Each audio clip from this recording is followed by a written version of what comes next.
Hello guys, good morning. मी हाय आशिष. तुम्ही बघता एस रतकर चॅनल. आज आपण नागपूरवरून भोपाळवरून शिवरला कशी यात्रा केली ह्या व्हिडिओच्या माध्यमातून मी तुम्हाला सांगणार आहे. तर चला यार. मी डायरेक्ट पॅसेंजर उज्जैनच्या डायरेक्ट गाडीमध्ये बसलो. तिथून गाडी लागतात, ते शिवरला थांबतात. शिवरला उतरल्यावर आपण बस स्टॉपवरून डायरेक्ट शिवरला जाऊ शकतात. 15 रुपये तिकीट आहे ॲटोची. ती डायरेक्ट थंडी इतकी जोराने लागत होती कारण की हिवाळ्याचा टाईम होता. आम्ही शिवरला गेलो. सगळ्यात पहिले 8 वाजता आम्ही आंघोळ केली. थंड्या पाण्यानं गरम पाणी राहतं, ते बोरचं गरम पाणी आंघोळ करून थंड मिक्स करून आंघोळ केल्याबरोबर आम्हाला 8 वाजता तिथं लाईनीमध्ये लागायचं होतं. कारण की 8 वाजता लागल्यावर गर्दी फार कमी होते, कारण की 12ला गर्दी खूप जास्त होतात. म्हणून आम्ही 8 वाजताच लवकर चाललो गेलो. सगळ्यात पहिले काय केलं, लाईनीत लागलो. लाईनीत लागायला तिथं गाणं चालू होतं, श्री शिवाय नमस्तुभ्यम, श्री शिवाय नमस्तुभ्यम गाणं तिथं लागलं होतं. तिथेच मी नाश्ता केला आणि शाल पांघरली आणि रुद्राक्षच्या मणीसाठी वाट बघत होतो, कारण की 11ला तो गेट खुलणार होता. जेणेकरून जास्त गर्दी ना व्हावी म्हणून मी पहिले तिथेच चाललो गेलो.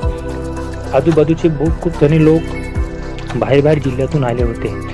जिल्ह्यातून आणारे सगळे आपापले तिथंच वेळ घालत होते आणि वाट बघत होते की रुद्राक्षाचा मणी कसा द्यायचा. रुद्राक्षाचा मणी सिर्फ एकच भेटत होता, कारण की दुसऱ्यांना भेटावा म्हणून विलक्षणसारखी वोटिंगसारखी आपल्याला शाई मारत होते, जेणेकरून दुसरा यायचा नाही म्हणून. मग रुद्राक्षाचा मणी घेतला आणि आम्ही रुद्राक्षाचा मणी घ्यायची वाट पाहत होतो. घेतला आणि वाट पाहत होतो, कारण की इथं खूप सारी गर्दी झाली होती. मग मी काय केले, इथून एक एंट्री गेट केली डबल. दुसरा मनी यासाठी अजून डबल गेलो, कारण की एकटा घेतला होता, कारण की रुद्राक्ष मनीसाठी आपल्याला डबल येऊ नव्हतं देत. मग मी बाहेर आलो. बाहेर आल्यावर विष्णुदेव नागावर झोपलेले होते आणि बघा तिथे मग ह्या गोट्याची पूजा केली. ह्या गोट्याची मन्नतसाठी आजूबाजूने लोक येतात आणि इथे मी पूजा केली. पूजा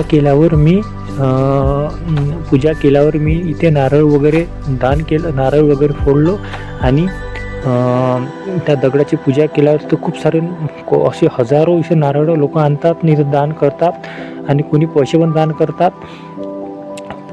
करतात. त्यानंतर मी त्या देवाची पूजा करून दुसरीकडे वळलो, कारण कुबरेश्वर धामची पूजा करायला मला अंदर जायचं होतं. मी कुबरेश्वर धामच्या मंदिरामध्ये पोहोचलो.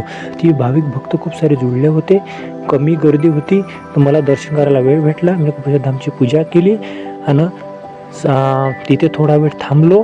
भाविक भक्त जमलेले होते, अजून गर्दी होणार होती, म्हणून मी 9ला पूजा केली आणि बाहेर परतलो. पटांगणावर आलो. बघा ती मोठी बिल्डिंगचे क्वार्टर असतात, ते सगळ्याची निगराणी ठेवासाठी तिथे लोक अवेलेबल असतात. सिक्युरिटी गार्ड असतात, सुरक्षा बल असतात, अन्नधान्याची सामग्री बी असतात. मग आम्ही थोडासा तिथे ॲम्ब्युलन्स पण अवेलेबल असतात, जेणेकरून जर कोणाला काही झालं तर ॲम्ब्युलन्स आपली सेवा पूर्णपणे तयार करत असतात.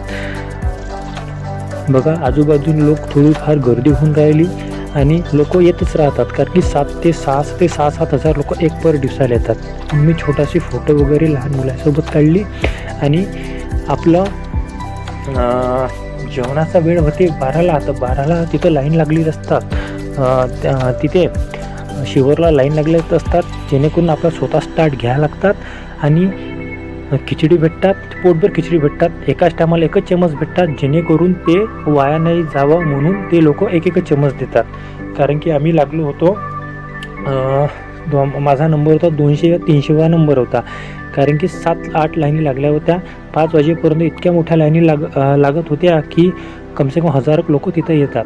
मग 7 वाजेपर्यंत जेवण चालू असतात. मग 7ला ते बंद होतात आणि मग बंद राहतात. मग आम्ही काय केलं, आम्ही लाईनीत लागलो. लाईनीत लागल्यावर आम्हाला जेवण करायचं होतं. म्हणजे मग मी त्या लाईनीत लागलो आणि वाट बघत होतो की जेवण कसं करायचं. तर माझा नंबर आला. हे बघा असं खिचडी देतात, 1 चम्मच देतात, 2 चम्मच टाकत नाही, कारण की डबल यावा म्हणून, एक वेळ खाऊन घ्यावा. मग मी जेवण केलं. मग ताट धुतलं. ताट स्वतःच धुवायला लागतात, स्वतःच ते जमा करायला लागतात. ते ताट दुसरं कोणी धुवत नसतात, स्वतःच करायला लागतात.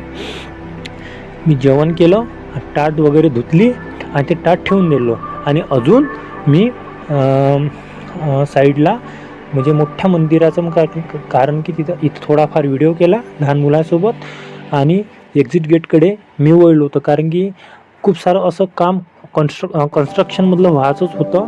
थोडंफार काम झालेलं होतं तिथं, जुने काम होते, हे नवीन काम चालू होतं.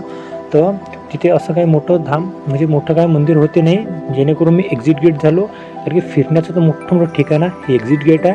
इथून गाडी साईडला पार्किंगला राहतात, इथं पोलीस वगैरे सिक्युरिटी राहतात.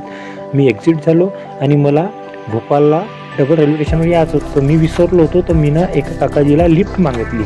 लिफ्ट मागून मी भोपाळ रेल्वे स्टेशनवर परत काकाजीनं मला सोडून दिलं आणि भोपाळ रेल्वे स्टेशनवर आलो. भोपाळ रेल्वे स्टेशनचं सुंदर असं रेल्वे स्टेशन आहे, पण बाहेरून अंदरून खूप छान आहे. असा म्हणजे खूप स्टँडर्ड असं आहे. स्टेशन इतकं छान आहे भोपाळचं. मग मी तिथे वेटिंग रूमवर थांबलो. माझं रिझर्वेशन होतं, मला 12 वाजता जायचं होतं. मी वेटिंग रूममध्ये बसलो होतो. तिथे खूप सारे असे लोक पण होते ते शिवरला म्हणजे दर्शन घेऊन नागपूरला जात होते. तर माझ्यासोबत खूप सारे लोक आलेले होते नागपूर साईडचे. तर मी त्याच्यासोबत त्या वेटिंग रूममध्ये बसलो. श्री शिवाय नमस्तुभ्य गाई.